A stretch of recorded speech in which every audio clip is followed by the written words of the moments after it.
Hello, ladies and gentlemen. It's Pod TV Saturday's chess show. My name is Sasha Star, and I would like to introduce my esteemed guests, Ken Regan.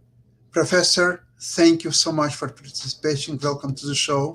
Yes, thank you very much for And having Jim me on again. Ida from Ida Foundation. Welcome to the show. How are you, Jim? I'm doing well. Thank you for having me, Sean. Thank you. So, we are discussing today a very controversial issue. Carlsen has announced that he is not going to defend his title of the champion of the world. It's extremely controversial issues. We are looking for real reasons why it's happening, because obviously he's been the strongest chess player in the world for the last, say, 10 years, give or take. Perhaps the greatest champion of the world ever lived, with possible exception of Gary Kasparov, but even that is quite muted point at this time. Now, so the pattern is repeating itself, one might say, that it was Fischer who refused to defend his title back in the 70s. It's Gary Kasparov who created a new organization and defended his style, convincingly won, but outside of the premises of FIDE. And finally, now Carlsen. I must admit, though, that Kramnik did a lot to unify the world title, and he was doing a great job, not only by saying so, but doing a lot of steps to achieve that. So now there is a kind of a very controversial situation. On one hand, Carlsen refused to play, so therefore Nepomniachtchi will play match with Jin Lijian. In my opinion, this match is not worth much really, and I'm not even sure it should be played out, because whoever will win the match will not be able to claim himself to be a world champion while Carlsen is still alive, and Yeah, he'll be alive for quite a long time, it seems to it may be that the match essentially becomes a candidates final. me. So, uh, anyway, Well, actually, it's a similar situation was when Fischer declined to defend his title. So exactly. Karpov was declared the world champion. The alternative would be to replay his final match with Korchnoi. And of course, because it was all ruled at the time by Soviet Union, so that was not even under consideration. Although that could be another decision done at that time. Interestingly enough, now I have kind of a very complicated feeling that, of course, you've heard that Carlsen said that he could consider to defend his title under different system, to have some kind of sets of four rapid games in each one and so on. Some people already explain all kind of uh, conspiracy theories that he has friends with the betting companies, and the betting companies are working on him to introduce this new style of chess matches for world championship, so they can make much more money on different bets on each set of the matches, and so on and on and on. Not even sure that this is has any validity at all. Um, Although, I mean, it's not so stupid to to at least to uh, discuss it, I would say. However, Ken, what's your impression of the situation? Um, it's well, first of all, just one of dismay because here's the irony. Magnus Carlsen is right now taking part in a tournament of the Grand Chess Tour called the Super United Rapid and Blitz, but the chess world is not super united as of yesterday. Uh, Mhm. so it's it's a breakdown in in desires and expectations. Um, there was some speculation that perhaps FIDE would agree to a format including rapid, but actually, privately, Sasha, you made a very good point that the World Championship match should be continuous with the classical format used in the candidates and early qualifying rounds. there wasn't a rapid chess venue toward qualifying for the candidates, except for tiebreakers and some of the other. So it's like same thing that people for the final in the Olympics in running 10,000 meters, the qualifying is done in 100 meters, and then the final is 10,000 meters. Right. They're completely different disciplines. Yes. So Yes, that at would least make to no sense. produce a rapid play or even Armageddon play or whatever you want to call it in candidate matches. So whoever win under that system, at the same system will contest the world championship title. Yeah. That should be done. On the other hand, I feel that another horrible match like with Karuanova, there will be 12 draws. And although with Nepomniachtchi, maybe it's less likely, probably Nepomniachtchi. Yeah. Carlson said that the Caruana match was the one he enjoyed the most, found most exciting, despite the 12 draws. Yeah. I think why he enjoyed it the most, in my opinion, is that he never had losing position in that match, unlike with Karyakin and arguably with Nepo. At least one position, the sixth game, was very sharp and he could actually get into worse position. With Caruana, he never had even one worse position. So that's why probably he enjoyed it. And now this time, I think that with Nepa, that this match would be more interesting than the first one. I'm pretty sure about that. He will not achieve the result which he achieved in the first match, thanks to collapse of Nepa, and that collapse very unlikely happened in the second match. So, regardless what will be result in a second match, it will be less significant in favor of Carlsen than in the first match. So for Carlsen, it's a no-win situation. Sure, he will retain most likely his title, but he will do it in less convincing manner. So they say, okay, so now when they will play third match with Nepa, or fourth match, or maybe seventh match, finally Nepa will beat him. Okay, Jim, what do you think about this theory? Well, that's a really interesting point. I have a lot to say on this, but you know, the Karpov-Kasparov matches were titanic struggles and were just tremendously interesting. But right now, it's a different system, and we we're giving the champion basically who's the best rapid player, giving him draw odds in a shorter match. If he just draws, he gets to rapid as tie breaks.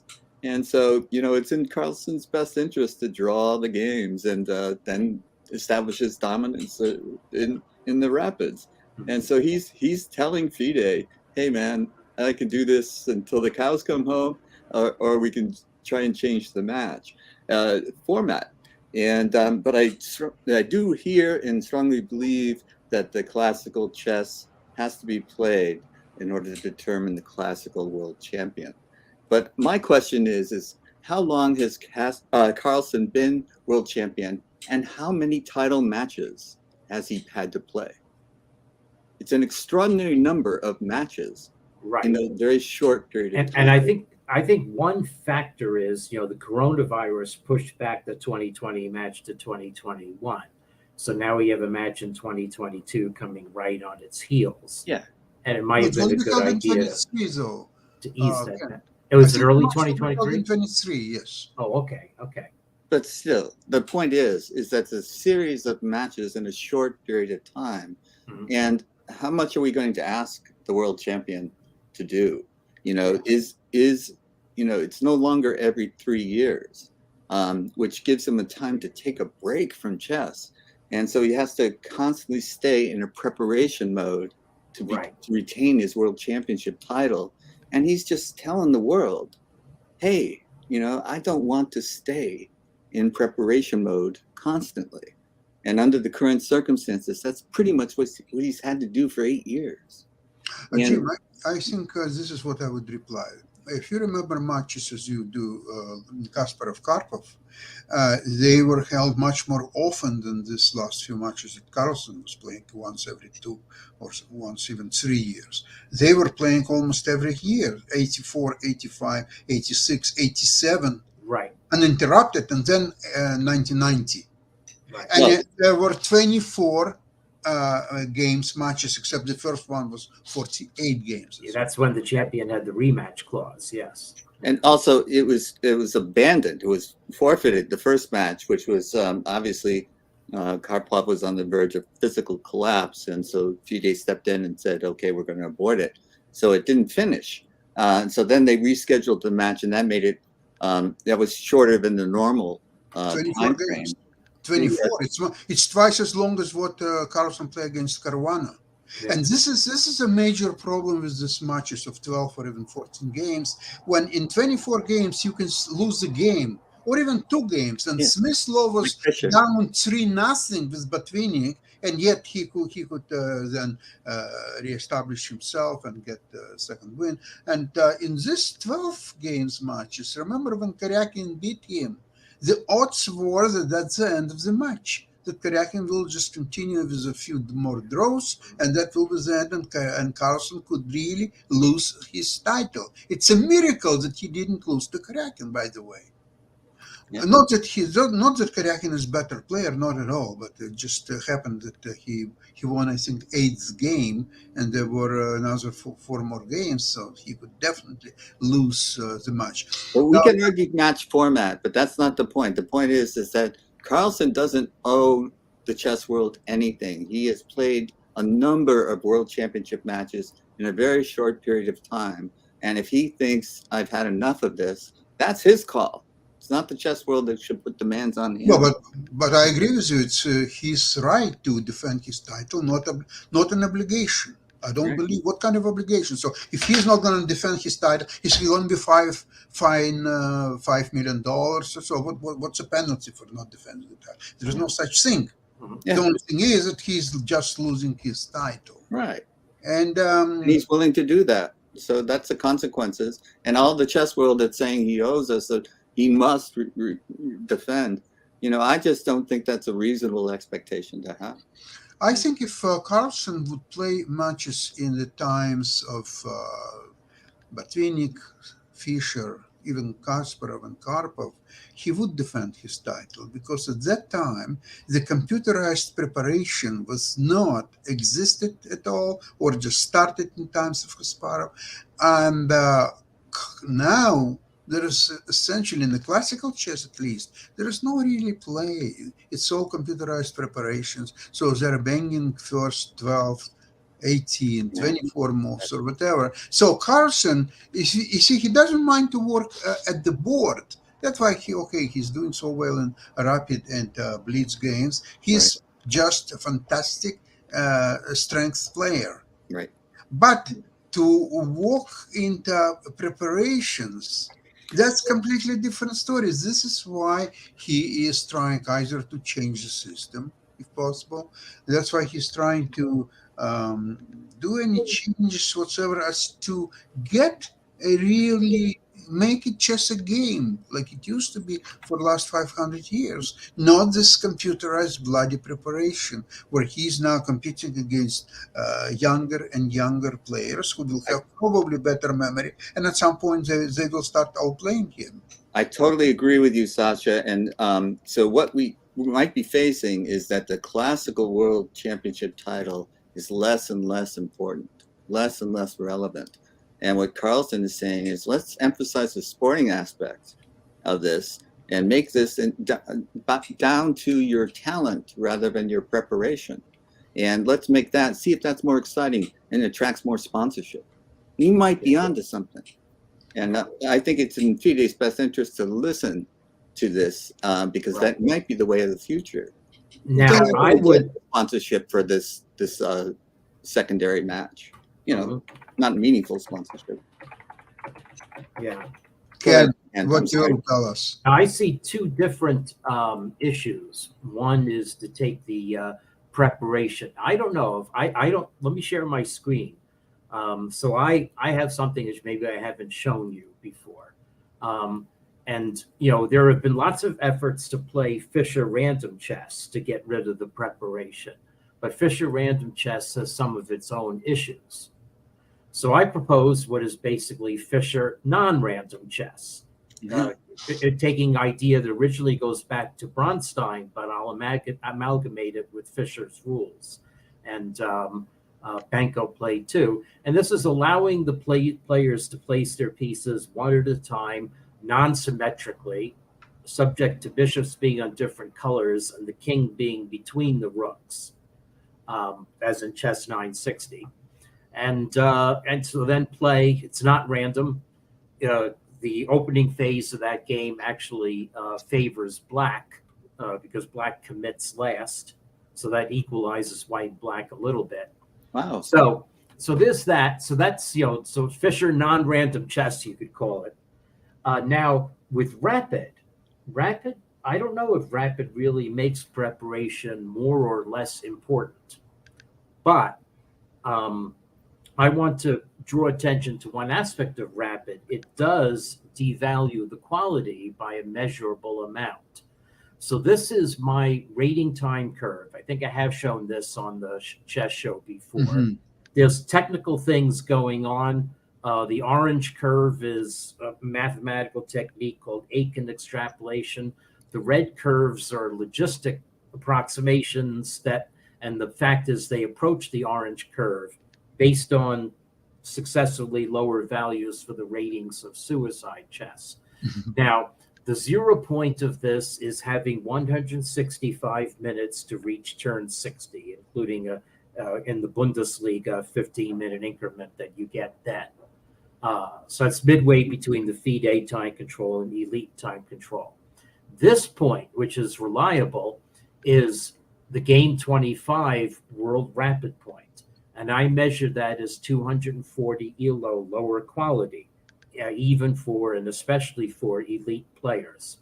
And this point is minus 575 points lower quality for playing game 3+2 blitz. Mm-hmm. And all the rest interpolates between that. So with rapid, you do get a fairly substantial drop off in quality.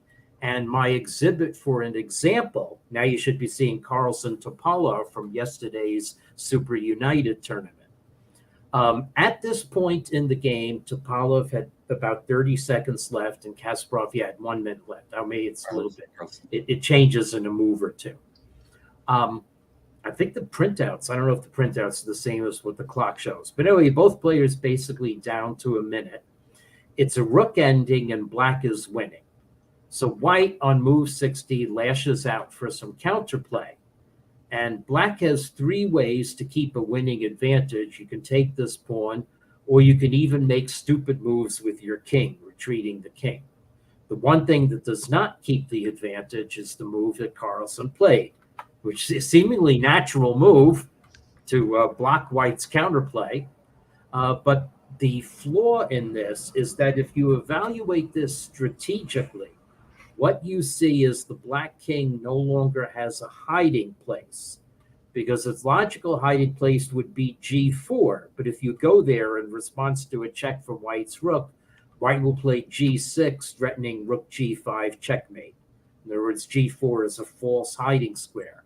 So in fact, the engine sees quite clearly when you play through some of these variations that black's king will no longer have a hiding place unless the game becomes too simplified. So if you were playing slower chess, you would have time to appreciate that nature of the position, the way the different pawn structures interact. But anyway, Carlsen didn't.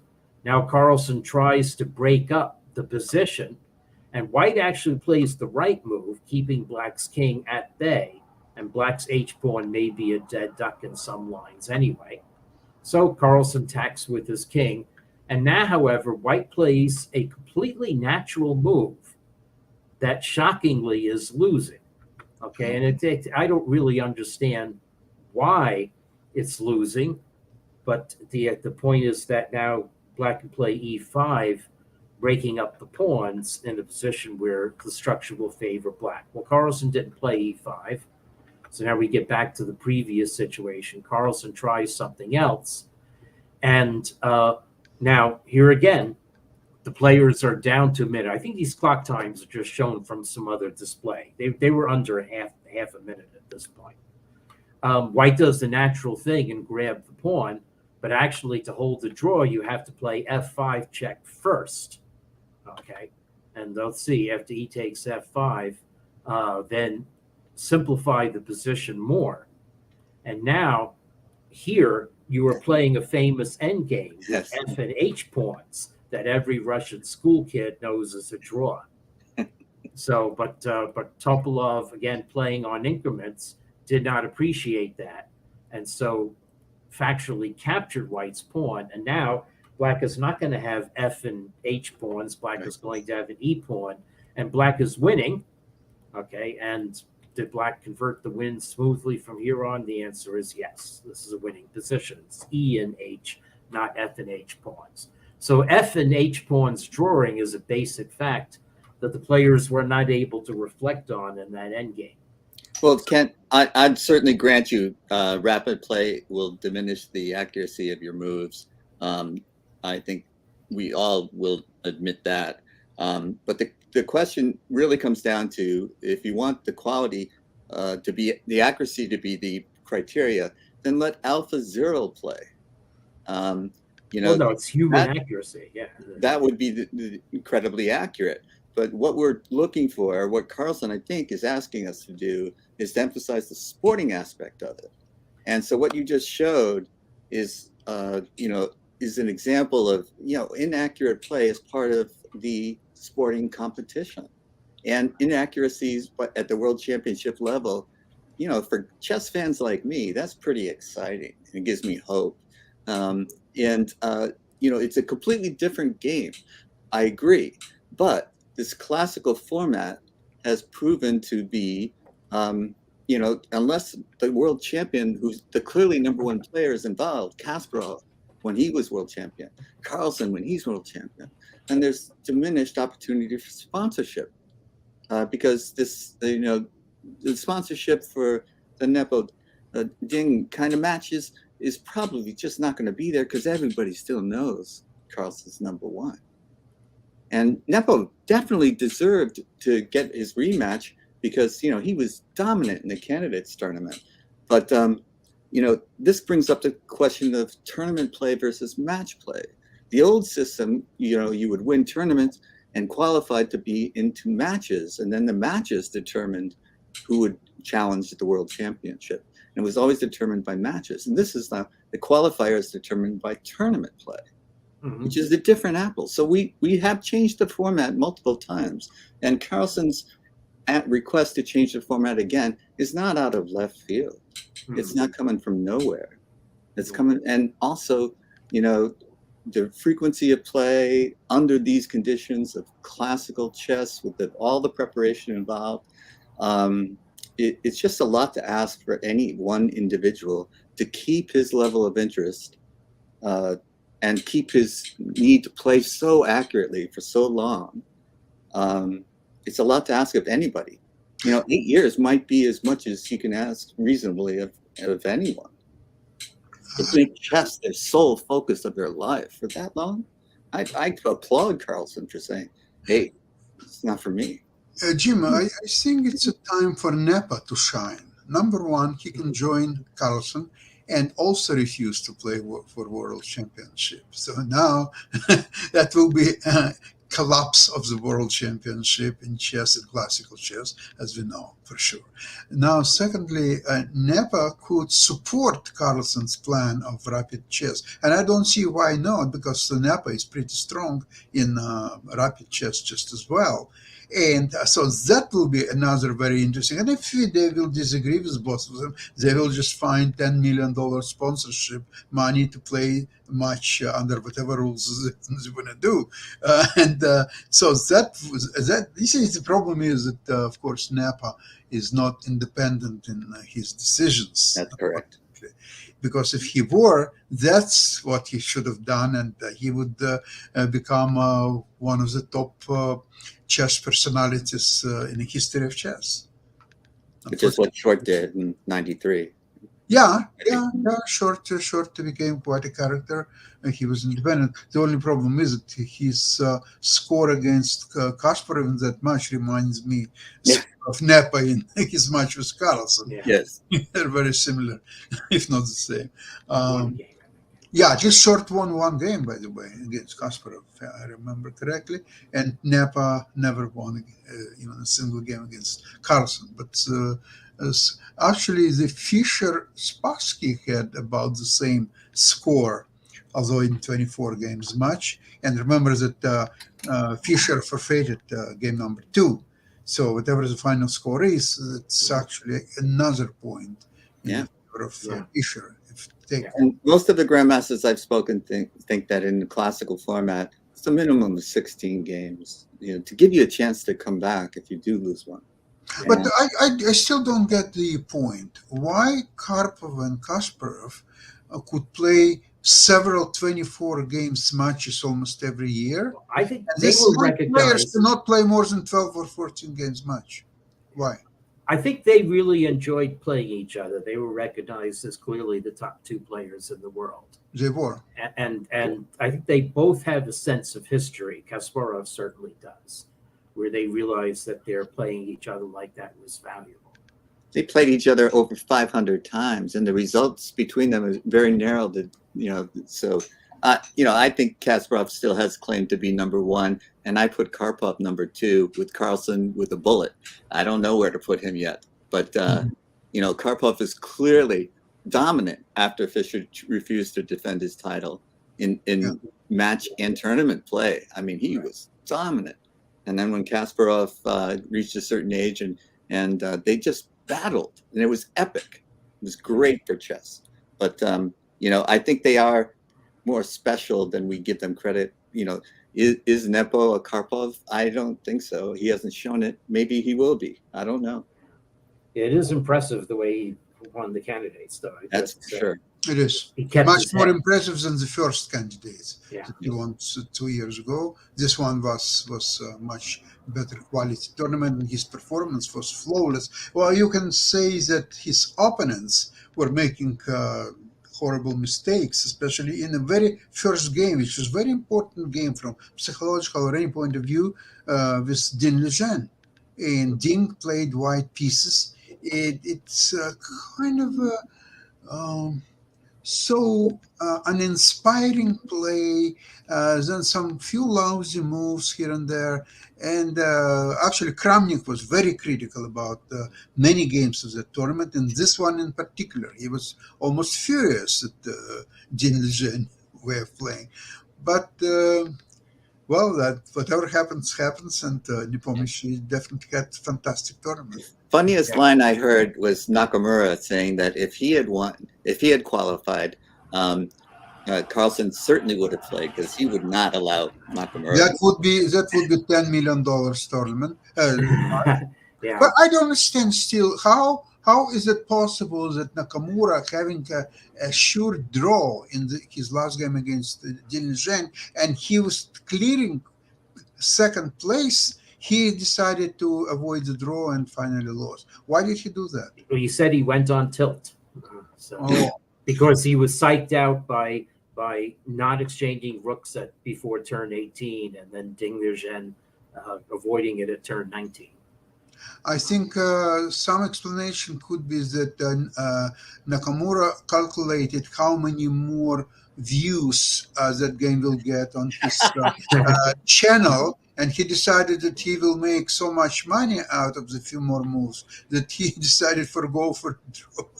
Yeah. We're bringing up another point that really needs to be emphasized here. This Nakamura is making an incredible amount of money outside of the traditional chess activities and events, and so is Carlsen.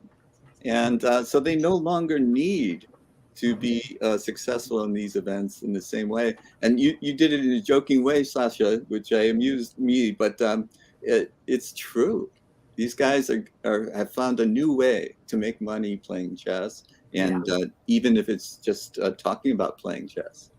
And people are tuning in. It's popular. And that, I think, is the bottom line that FIDE has got to recognize. It's the popularity of the game that we want.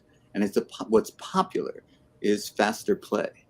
And but I'm not sure, but I think there are two girls, they're sisters, and they're doing a lot of streaming on chess. And they're talking, and they're quite I never saw it, but the people who saw it told me they're quite amusing, and it's a pleasure to see them playing, and they're getting a lot of views, and Maybe they're making more money than both of them together. Yeah. Well, it's so the world has changed. The chess Yeah. world has changed, and sometimes our organizational entities do not keep up with them, and I think we're in that state right now. I think Carlson has his finger on what is popular, what is going to get chess more popular, and I think that we have to pay attention and remember what our goal is: have more people playing chess, have more people chess literate, have more people involved in the chess community. And the more people that are involved in the chess community, it's better for the chess world. And our traditionalists thinking that we have to have it done a certain way as we've done it in the past, I think they need to step aside and allow chess to become more popular in the natural way that it's doing. And we see it. Yeah. Nakamura doesn't need to Would be. you agree with Jim on that? Yeah, I mean, I have some.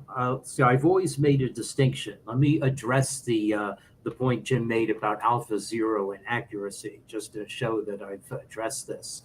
Is I've always considered this to be a great sporting human moment in the history of matches, aside from computers. So this is in the a key moment in the 1995 match where Garry Kasparov weaved the illusion that he was on his heels in the Sicilian Dragon game and had allowed Anand a chance to exploit it for a winning combination, which Anand thought he was entering by playing b4 here. And now wherever Black's rook goes, it's kind of trapped. If it went to c6, knight takes pawn would fork the two rooks. And here Anand had knight b6 forking the two rooks.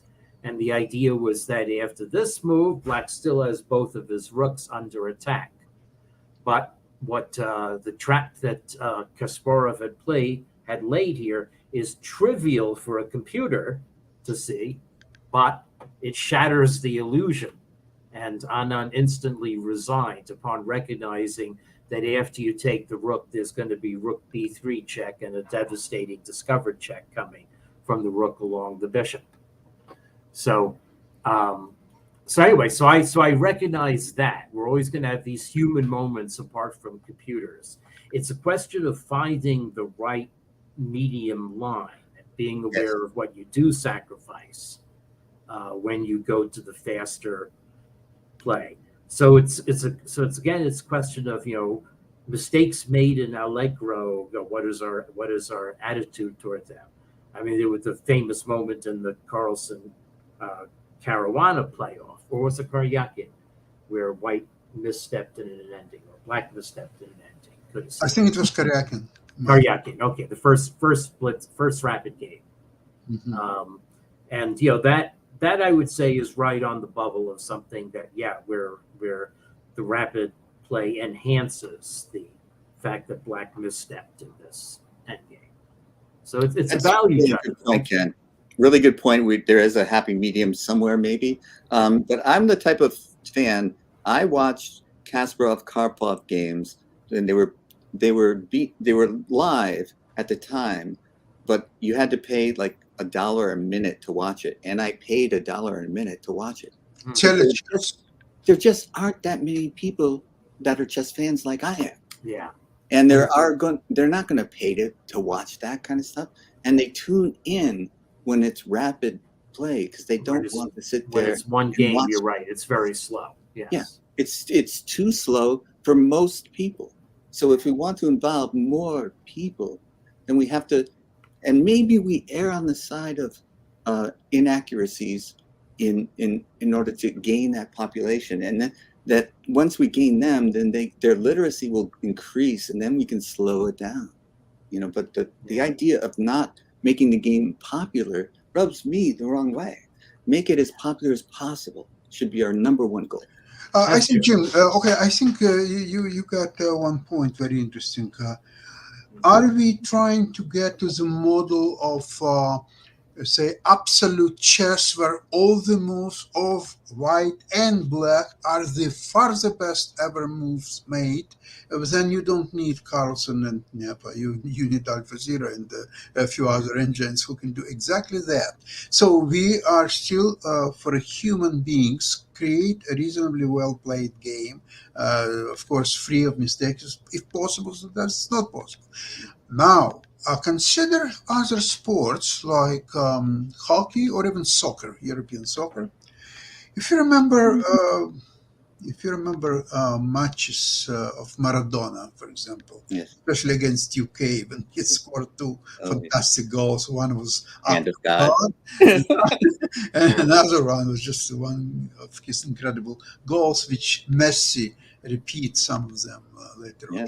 Now, if they would play in a tempo which was less than they were played actually, they were played in some kind of a slower tempo, so there would be fewer mistakes. So the defenders, they could think what Maradona is about to do or Messi, so they would defend properly against that. So there wouldn't be so many goals scored and so many beautiful goals scored as well. So it would be more perfect game if it would be just played a little bit slower. No, but it's played so fast. Hockey is an incredible game. It's So difficult fast. to follow what's happening there. So, and there are mistakes because of the speed, incredible conditions. So in chess, to create these conditions that are not so peaceful and slow, so you can go for lunch, come back, also the guy is still thinking about, well, that's fine, so I'll go for a walk, you coming back, oh, he's still thinking, okay, fine, I'll go to sleep. And you know what, sometimes maybe this is a beautiful model for the past, but now with this computerized preparations and it's no longer a viable business model. Just as simple as that. Can you agree? I agree with that. Yeah, maybe it is time to take a different tack Yeah. and just So try the other thing for a while. So Yeah. Carlsen, as an undisputed world champion for the last 10 years, perhaps the best player ever played chess, Mhm. I think he's entitled to his opinion, and maybe FIDE, instead of giving him ultimatums, so he must agree by certain date, this, that, they should a little bit, because who are these people, the Dvorkovich, the Sutovsky, or so on? I mean, this is incredible when you're comparing them to giants of chess like Carlsen or Kasparov. And you can't really make a real case in this direction. Yeah, there's So, a role for our national governing body and our international governing bodies, but it's a role that they sometimes overstep because it should be about the players and it should be about the popularity of the game, Yeah. and that's got to be primary. I And when think they FIDE lose their made sight a of lot that, of important they lose their steps in way. that direction. And look at these kids in Uganda. They're playing chess, and is their accuracy of their play paramount to me? No. No, The no, fact that of they're course. playing is the thing.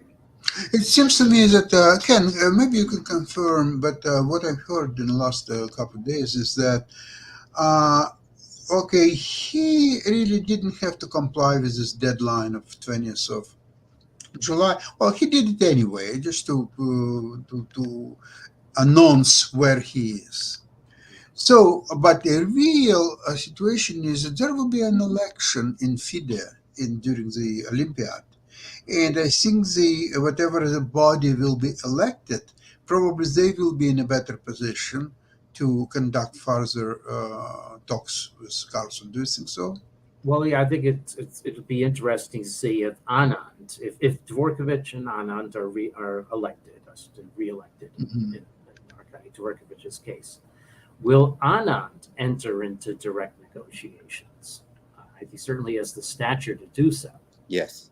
And he also he's fared well in rapid chess, especially recently. So I think he would have a good experience to draw upon as well. Yeah. If classical players played as fast as Anand, we would be happy. Yeah. But not Yeah. everybody did. Not everybody did, yeah. So it's. By the way, I will say that from my data, Carlsen is by far the world's the best rapid player ever. I'm fairly sure of that. But anyway, so the maybe this would be the proper involvement for Viswanathan Anand. Okay, very interesting. I think we will definitely, once the election will be over, we will be seeing some new developments in this saga of the World So Championship. I hope so. Okay, thank you so much for participating in today's program. Thank you. All the best, and we'll see you soon. All Bye Thank right. you. bye, everybody. Bye-bye. Bye.